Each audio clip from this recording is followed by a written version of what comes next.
Nako, eto na po. Gulo po sa Pilipinas. Umabot po hanggang sa NAIA. Libo-libo po ang na-stranded dito. Bakit kaya nagkakagulo ngayon doon? Ano ba ang nangyari? Ito po, panoorin po natin sabay-sabay. Naranasan ng ilan sa nakasakay na, pinababa pa. Yan ang naranasan ng ilan sa libo-libong pasaherong stranded sa NAIA. Nagkaaberya kasi ang software ng kumpanyang Airbus, kaya grounded ang maraming eroplano. At live mula sa NAIA Terminal 3 sa Pasay City, nasa frontline ng balitang yan si Faith Del Mundo. Faith, kumusta yung mga kapatid nating na stranded dyan sa NAIA?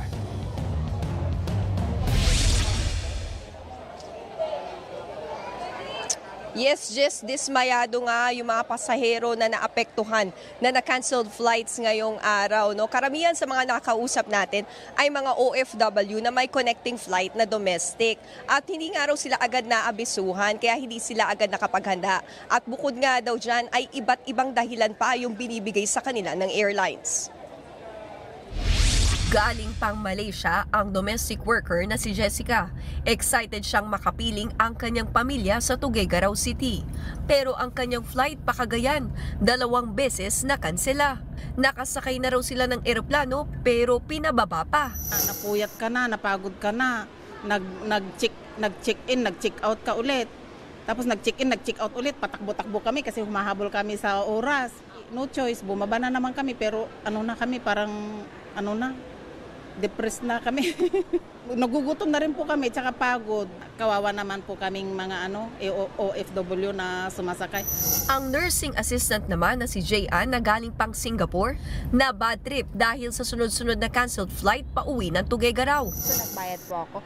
Pero after 2 minutes po, nag-announce po sila ng cancel po yung book. Then nung nandun na po kami sa transfer area, sabi sa akin yung 3.5 daw po non-refundable. So medyo nag-init po talaga yung ulo ko. Kaninang madaling araw, kita ang kumpul-kumpul ng mga pasaherong stranded sa Terminal 3 ng NAIA. Kabilang sa mga nakansela ang 66 na biyahe ng Cebu Pacific. Kabilang ang mga pa-Cebu, Palawan, Davao at Cagayan de Oro. Gayon din ang domestic flights pabalik ng Maynila. Higit 10 domestic flights naman ang nakansela sa Philippine Airlines.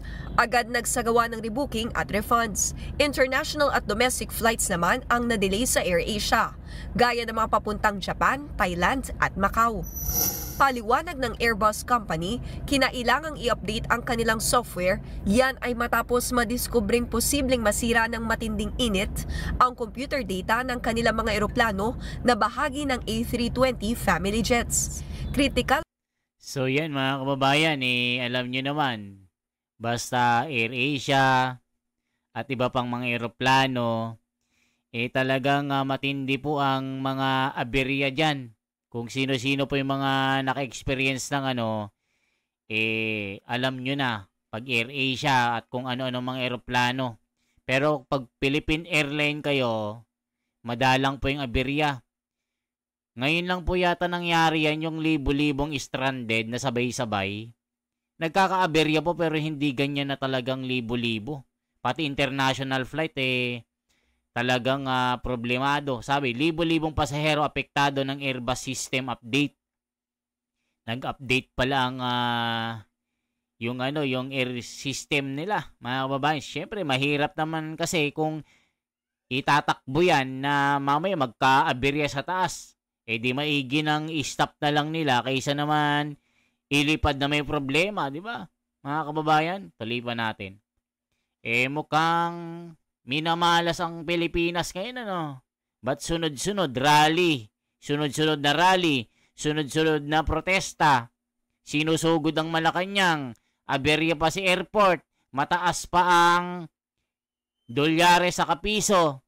Tapos 500 lang ang Noche Buena. Nako po mga kababayan, kamalasan na ito. Tapos dinala si Tatay Digong sa dahig. Gustong i-impeach si Sara. Interim release si PRRD, hinarang ng mga buhaya ng mga pulburon. Korte Suprema, pinalagan ng Malacanang, pinagpapaliwanag ang mga gabinete. Bakit nila dinala doon? Nako, mukhang Magandang balita ito kay PRRD, baka makauwi. Syempre, Korte Suprema na yan. I-pressure nilang Malacanang si BBM, ewan ko lang, di ba? Talagang makakauwi si Tatay Digong dito. Anong sabi ng komento? Dapat mag-abiso kayo agad para di maperwisyo yung mga pasahero. Kasalanan ng Airbus, di kasalanan ng airlines. Dami reklamo, tanga software ang problema. Gusto nyo, lumipad kayo na wala yung Abonix, lahat ng Airbus, sira, tanga, dami reklamo. Dapat pinalit nilinyo, Boeing. Naku po, galit na galit pa si Kuya. Ang data na ito sa pag-function ng eroplano. Binabuti po namin na gawin itong precautionary measures kasi po ang nangingibabaw po sa kagawaran ng transportasyon, sa CAAP, CAB, kasama na rin po ang ating airlines, yung kaligtasan ng ating pasahero. Sa datos ng Civil Aviation Authority of the Philippines, umabot sa 75 aircrafts sa Pilipinas ang apektado ng software update. Bukas ng tanghalian inaasahang maayos. Hindi rin nakaligtas sa aberya ng Airbus ang biyahe ng ilang panig ng mundo. Sa Japan, higit 60 flights ang kinansela. Sa Australia, higit 30 eroplano ang kinailangang palitan ng software kaya na-cancel ang 70 flights.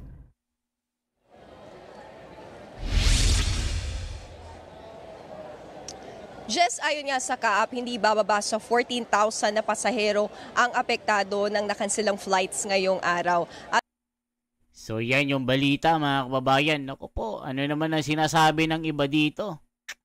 Ano pang mga kaganapan dito mga kababayan na talagang damay-damay na talaga.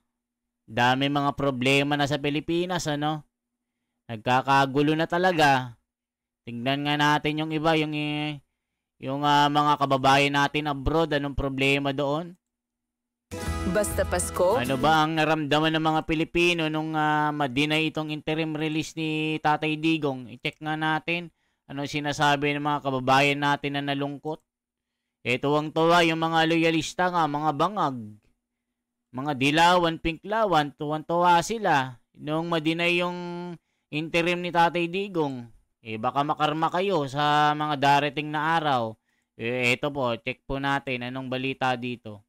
Para kay dating Pangulong Rodrigo Duterte, muling hihilingin ng kanyang abogado sa ICC ang pansamantala niyang paglaya. At live mula sa The Hague, Netherlands, nasa frontline ng balitang yan si News 5 anchor Ruth Cabal. Ruth, may mga taga-suporta pa ba ang dating Pangulo dyan?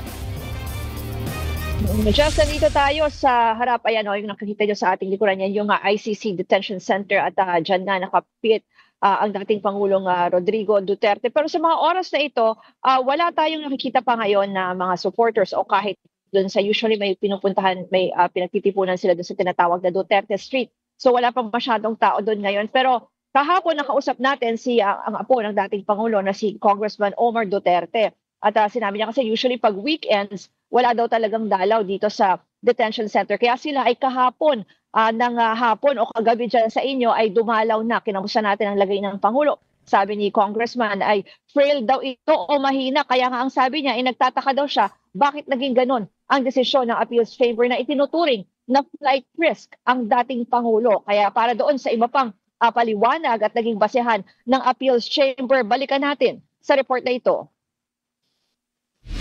Rejected ang lahat ng tatlong ground ng kampo ni dating Pangulong Rodrigo Duterte para sa apela ng kanyang pansamantalang paglaya. Ayon sa International Criminal Court Appeals Chamber, kapag pinalaya, baka hindi na bumalik si Duterte. Baka takutin niya rin daw ang mga testigo sa kanyang kasong crimes against humanity, kaugnay ng madugong drug war. Hindi rin daw matitiyak ng bansang tatanggap kay Duterte na hindi siya makakatakas. Pati ang humanitarian reason, hindi bumenta sa ICC.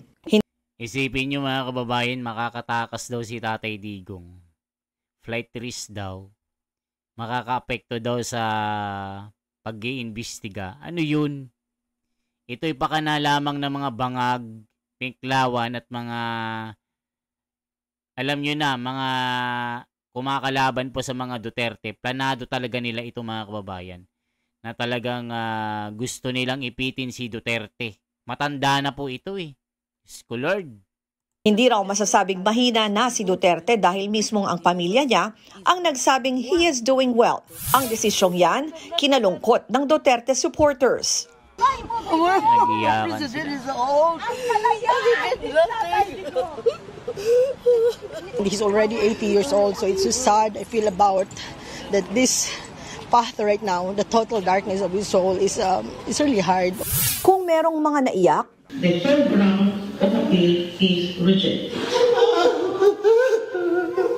nagbunyi naman ang mga namatayan dahil sa madugong drug war. Advance Christmas din para Nako sa po. amin. Ito yung mga nabayaran at din ng mga totoong ito. may magpapasko sa deheg. Oh, wait lang mga kababayan, itong mga biktima kunwari na mga EJK ni PRRD, mga bayaran po ito.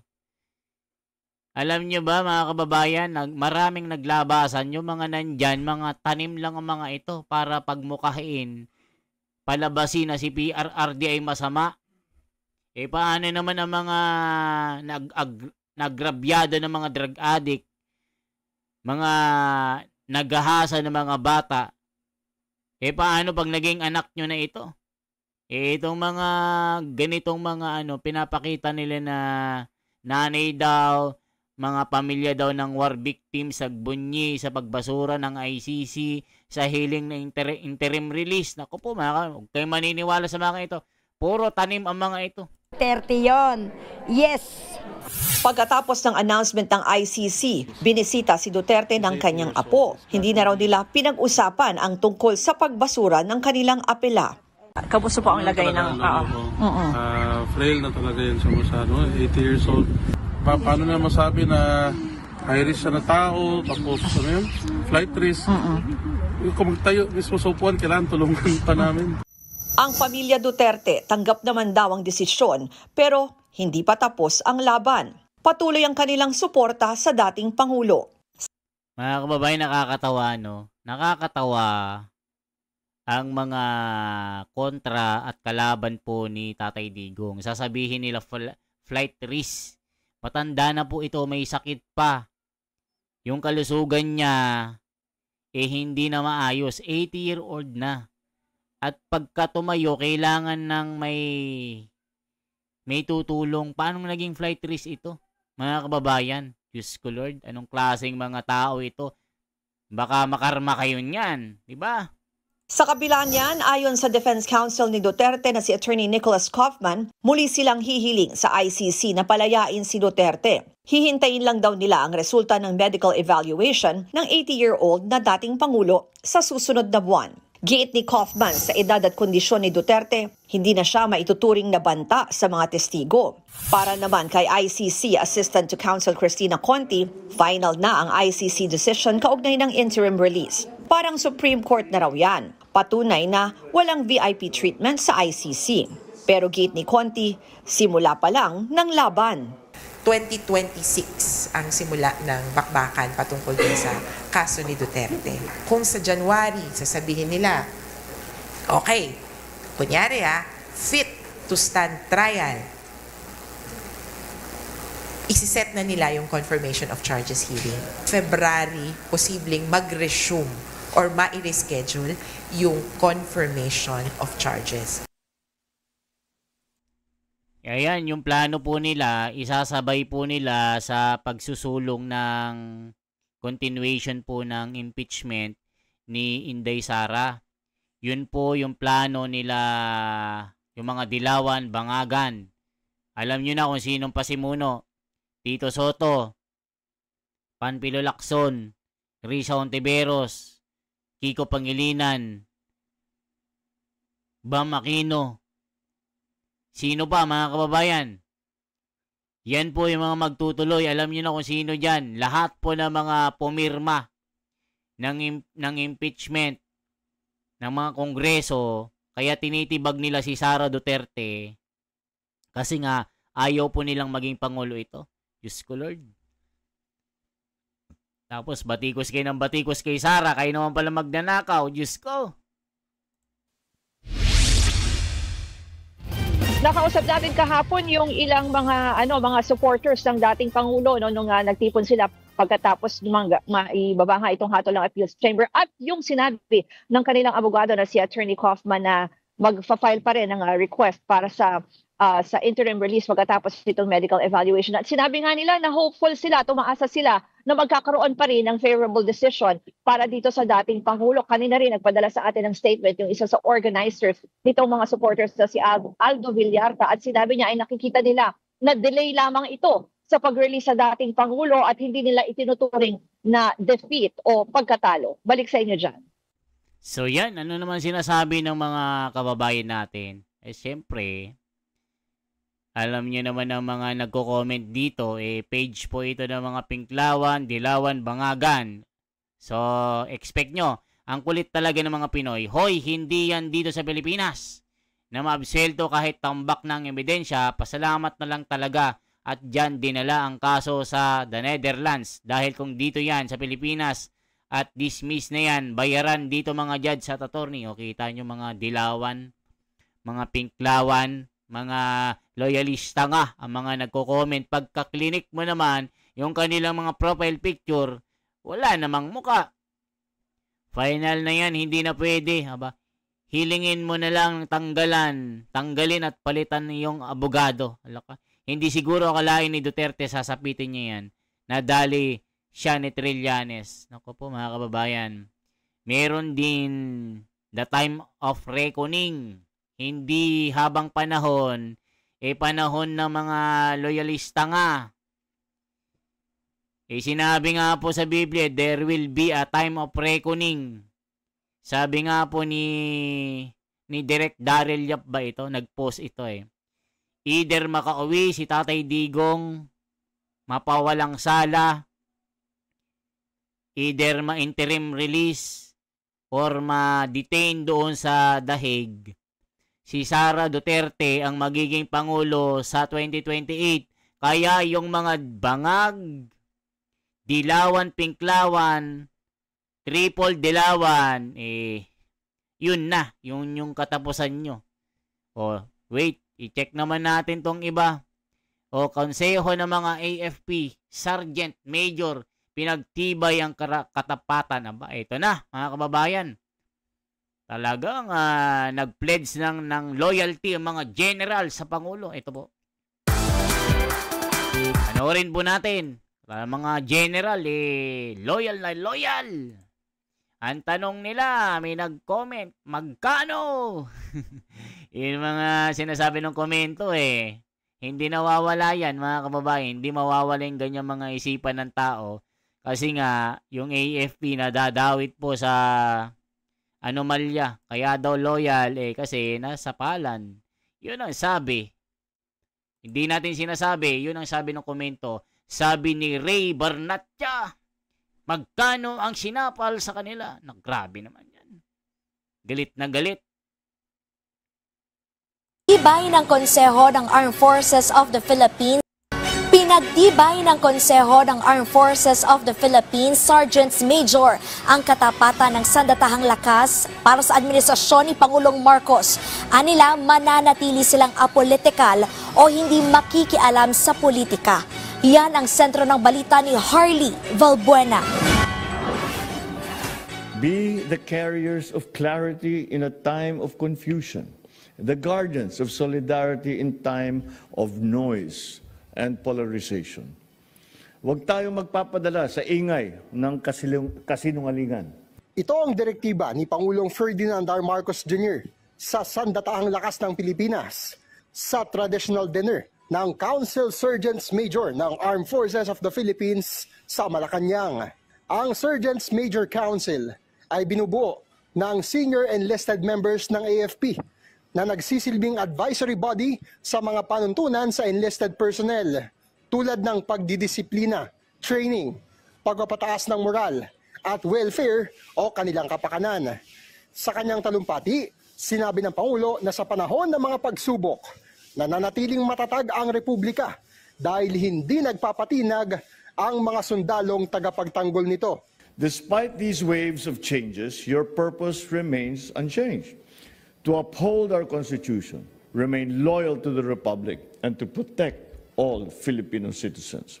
Kaugnay dito, Pinayuhan ng Pangulo ang militar na tumindig para sa katotohanan sa harap ng pagkalat ng mga maling impormasyon na naglalayong lumika ng pagkakawatak-watak. Ang konseho naman ng AFP Sergeants Major, pinagtibay ang katapatan sa Commander-in-Chief at tiniyak na mananatili silang apolitikal o hindi nakikialam sa politika. We reaffirm our pledge of unwavering allegiance to the flag, to the Constitution, and to the duly constituted authority, and that is you as our Commander-in-Chief, sir.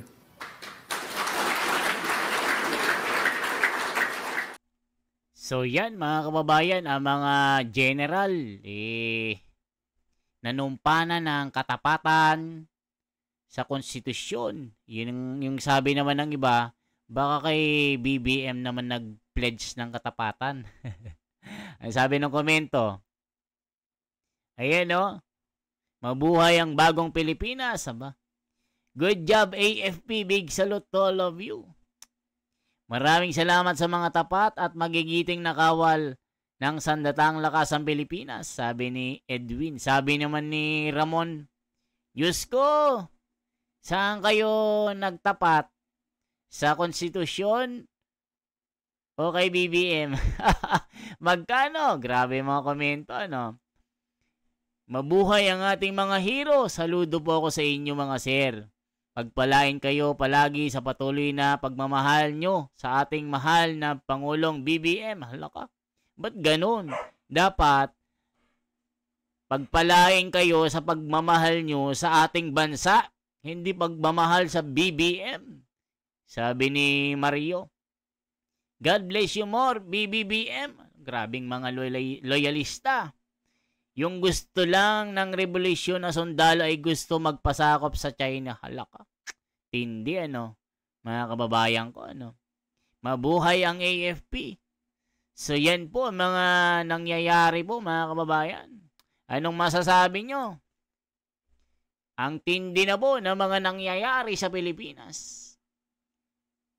Isang like po, isang share at isang subscribe sa ating YouTube channel. Salamat po. Ako si The Wonders Philippines for transparency, for a better democracy. Salamat po.